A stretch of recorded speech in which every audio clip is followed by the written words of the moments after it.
শিং মাছ ভেজে নিচ্ছি। শিং মাছ আজকে ভুনা করবো, কোনো ঝোল তরকারি করবো না। হ্যালো ভিউয়ার্স, আসসালামু আলাইকুম। কেমন আছেন আপনারা সবাই? আলহামদুলিল্লাহ, আমি ভালো আছি। শিং মাছ ভুনা করবো আজকে রাতে, আজকে অনেক রাতে রান্না করতেছি, ভাত হয়ে গেছে। আমার টেনে সারা দিন অনেক কাজ করি, তুই বুঝে না, মনে দুঃখটা কেউ বুঝে না, এত বুঝতে কাজ করি।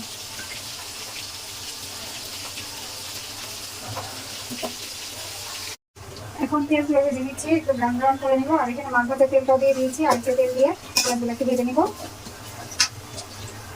পেঁয়াজগুলো ব্রাউন হয়ে গেছে। এখন এই যে এখানে আমি আদা, রসুন, হলুদ, মরিচ, ধনে, জিরে একসঙ্গে আমি গুলা রাখছিলাম পানি দিয়ে একটু। এখন এইটা একসঙ্গে দিয়ে কষা নিব।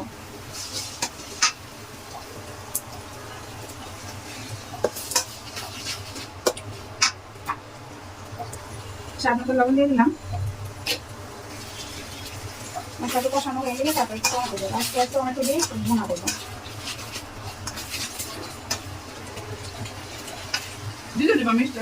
এখানে মশলা কষানো হয়ে গেছে, এখন আমি টমেটোটা দিয়ে দিবো। এখন সুন্দর তেল উঠে আসছে, ভাজা ভাজা হয়ে গেছে মশলাটা।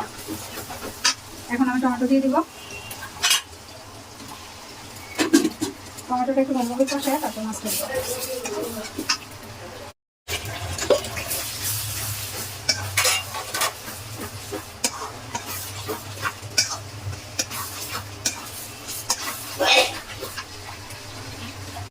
কষানো হয়ে গেছে, এখন আমি মাছগুলো দিয়ে কষিয়ে তারপরে গরম পানি দিয়ে দেবো।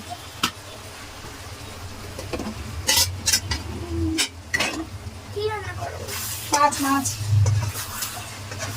শিং মাছ রান্না করি।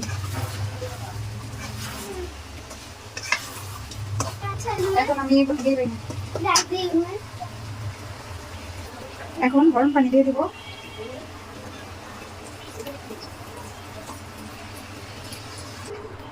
ঝোল দিয়ে দিলাম, এটা ঝোলটা শুকিয়ে আসবে। এখন ঢেকে দিব। শিং মাছ রান্না হয়ে গেছে। এখানে আমি কাঁচামরিচ দিয়ে দিয়েছি আর জিরার গুঁড়া দিয়ে দিয়েছি। এখন ধনেপাতা দিয়ে নামাই নিব।